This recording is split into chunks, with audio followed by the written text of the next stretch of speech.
नमस्कार। पॉलिटिक्स में आप सबों का स्वागत है। और आज हम पॉलिटिक्स में बात प्रशांत किशोर की उस पॉलिटिक्स की करने जा रहे हैं जिसके सहारे आप इतना तो कह ही सकते हैं कि प्रशांत किशोर आज भी राजनीतिक खिलाड़ी नहीं बन पाए हैं।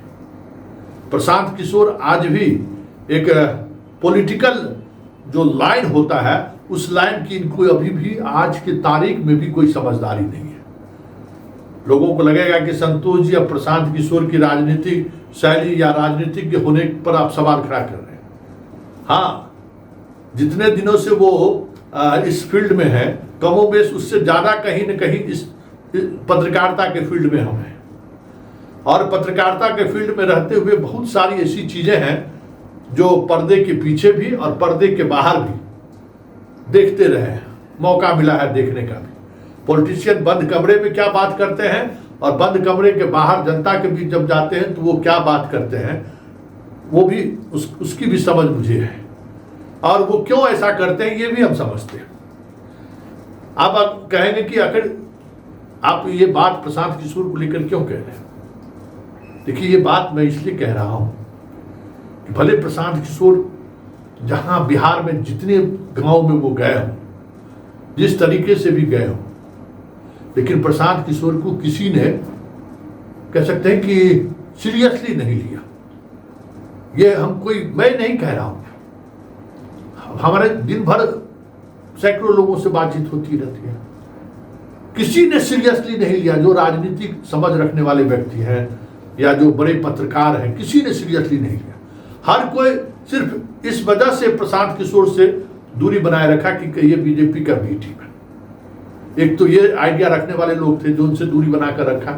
दूसरे ऐसे लोग उनके साथ थे जिनकी अपनी राजनीतिक महत्वाकांक्षा साफ दिखता है। रिटायर्ड अधिकारियों का एक फौज, जिनके पास कुछ काम नहीं है, पेंशन में लाखों रुपया मिल रहा है, बैठ के पॉलिटिक्स कर रहे हैं, जिनका कोई पॉलिटिकल कमिटमेंट नहीं है, कोई पॉलिटिकल सोच नहीं है, ना कोई पॉलिटिकल नजरिया है कि जनता को के बीच हम जाएं तो किन सवालों को लेकर जाएं जो जनता हमसे कनेक्ट कर सके। इसलिए कोई सीरियस नहीं लेता था।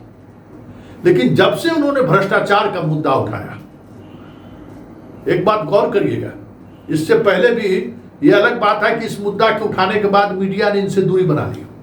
बाकी मुद्दों पर भले मीडिया इनसे खूब बातचीत करती थी, लेकिन भ्रष्टाचार का मुद्दा जैसे ही उठाया और उस भ्रष्टाचार के मुद्दे के निशाने पर या भ्रष्टाचार के उस मुद्दे में बीजेपी के बड़े नेता उस जद में आ गए, तो भले मीडिया दूरी बना ली हो, लेकिन आम लोग गांव के चौपाटी से लेके मॉल तक प्रशांत किशोर के उस खुलासे की चर्चा तो जरूर हो रही है। लोग चर्चा करने लगे और सीरियसली चर्चा करने लगे कि चलिए कम से कम प्रशांत किशोर ने उन भ्रष्टाचारियों को तो बेनकाब किया। घर घर चर्चा होनी शुरू हो गई है। लेकिन अब फर्क क्या है वो समझिए। एक पॉलिटिशियन और एक मैनेजमेंट करने वाले में क्या फर्क है उसको समझिए। देखिए, प्रशांत किशोर कर क्या रहे, एक आवाज उठाए फिर चल दिए घूमने के लिए गांव, सभा करने के लिए, फिर एक सप्ताह आराम करेंगे, फिर बीच में एक मुद्दा उठाएंगे, फिर चल देंगे गांव। अभी जिस तरीके का सियासी कह सकते हैं कि सियासी बबेला मचा हुआ है या सुनामी आया हुआ है पटना में, ये समय था, सही वक्त था इस समय प्रशांत किशोर को हिट करने का। कल की बैठक में अमित शाह प्रशांत किशोर के उस खुलासे से असहज थे। मुख्यमंत्री आवास पूरा असहज है कि क्या किया जाए। अपने अपने तरीके से हर कोई सोच रहा है। प्रशांत किशोर गांव घूम रहा है। कल कुछ जगह पोस्टर लगाया गया, तो आज उस पोस्टर के जवाब में बेनामी पोस्टर भी लगाया गया प्रशांत किशोर को। लेकिन बीजेपी का प्रेस कॉन्फ्रेंस कहीं प्रभावी नहीं दिख रहा है। जो प्रशांत किशोर पर आरोप लगा रहे हैं कि कहां से पैसा लाए हैं, कैसे पैसा लाए हैं, पार्टी उन्होंने पहले बना ली, वो तमाम मुद्दे कौन है। बस जिन नेताओं का इन्होंने खुलासा किया है वही मुद्दा सामने है। लेकिन उस मुद्दा को हवा कैसे दी जाती है, उस मुद्दा को पॉलिटिकल डिस्कोर्स में कैसे बनाए रखा जा सकता है, उस मुद्दे को और गांव गांव तक कैसे पहुंचाया जा सकता है, इसके लिए जो एक पॉलिटिकल समझदारी होती है पॉलिटिशियनों में, वो समझदारी आज भी प्रशांत किशोर में नहीं है। क्योंकि इस मुद्दे को लेकर सड़क पर उतरी जा सकती थी। कोई दूसरा पॉलिटिकल पार्टी रहता तो आज सड़क पर होता, कोई दूसरा पॉलिटिकल पार्टी होता जो पॉलिटिक्स करता है, आज सड़क पर हंगामा खड़ा किया रहता, पुतला दहन होता, हर प्रखंड से लेकर हर गांव तक संगठन के लोगों को कहता सड़क पर उतरिए, चर्चा। छोटे छोटे शहरों पर भी अखबार तो अब हर प्रखंड पंचायत का हो गया, वहां भी खबरें आती कि देखिए अशोक चौधरी, दिलीप जायसवाल, फलाने पॉलिटिशियन के बारे में इस तरीके का खुलासा हुआ है, इस तरीके के भ्रष्ट हैं। लेकिन ना, वो उस तरीके की या तो समझ नहीं है या फिर इसको ये पॉलिटिक्स मानते ही नहीं है। अभी तक आप देखिए ना कि कोई भी जो सीरियस पत्रकार है दिल्ली, पटना से लेकर सब जगह प्रशांत किशोर को नोटिस नहीं ले जाता है। और आज जब ये खबर आई है, आज की बड़ी खबर मालूम है, दिलीप मंडल प्रशांत किशोर को लेकर जितने तरीके के पोस्ट उन्होंने किया था, सारे के सारे पोस्ट डिलीट कर दिए। ये बहुत बड़ी बात है। उसके उस पॉलिटिकल एक्शन का ये असर है। लेकिन प्रशांत किशोर गांव घूमने में व्यस्त। या तो प्रशांत किशोर खुद मतलब या तो अपने लीड करना चाहते हैं, नहीं तो एक टीम अगर पटना के स्तर पर होता, जो सारी पॉलिटिकल पार्टी के लोग होते हैं कि मुख्य नेता अपनी बात कह दिए, उसके बाद प्रवक्ताओं के माध्यम से लगातार मीडिया में वो डिस्कोर्स को बनाए रखता है। अरे मीडिया को क्या है कि अगर कल अशोक चौधरी का बयान चला, अशोक चौधरी को सफाई दे रहे हैं, तो साथ में प्रशांत किशोर के प्रवक्ता का भी बयान आना चाहिए। कट टू कट दोनों फ्रेम में वो खबरें होनी चाहिए। कल उपेंद्र कुशवाहा ने जिस तरीके से सवाल किया, उस पर प्रशांत किशोर की पार्टी के तरफ से भी जवाब आना चाहिए था।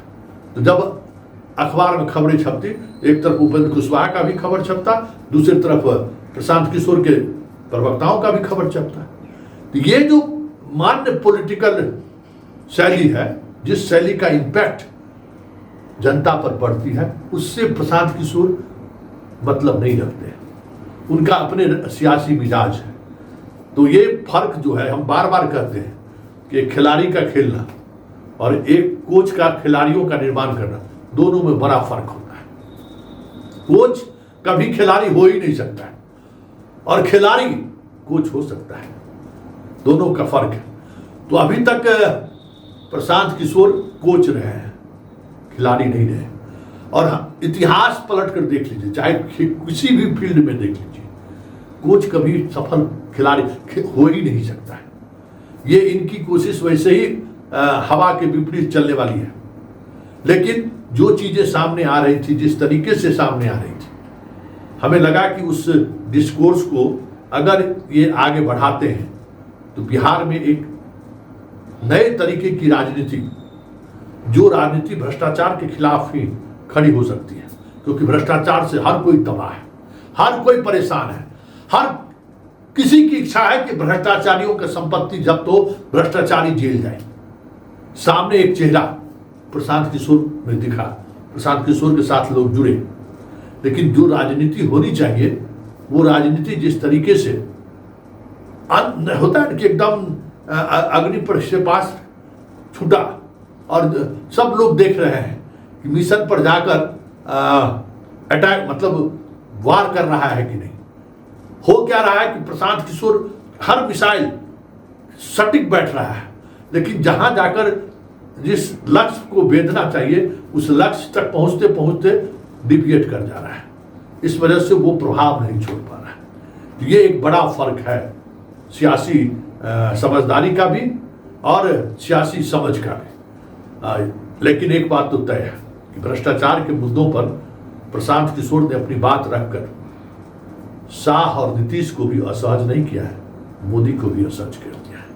और अगर वो असहज नहीं होते तो दिलीप मंडल आज उस पोस्ट को नहीं डिलीट करते, और आज वो असहज नहीं होते तो कल बीजेपी के दफ्तर में अमित शाह गुस्से से लाल नहीं हुए रहते। सब कुछ ठीक चल रहा है, लेकिन जो सियासी कमान होनी चाहिए, जो सियासी डिस्कोर्स को बनाए रखने की जो एक राजनीतिक मद्दा होनी चाहिए, समझदारी होनी चाहिए, उस समझदारी की न होने की वजह से आज एक बड़ा मुद्दा, जिस मुद्दों पर लोग सड़क पर उतर सकते हैं, जिस मुद्दों को लेकर लोग सवाल खड़े कर सकते हैं, लेकिन वो मुद्दा नहीं बन पा रहा है। चलिए, इस पॉलिटिक्स में इतना ही। कल फिर हमारी मुलाकात होगी इसी तरीके की अंडर टेबल पॉलिटिक्स की। फिलहाल इजाजत दीजिए, नमस्कार।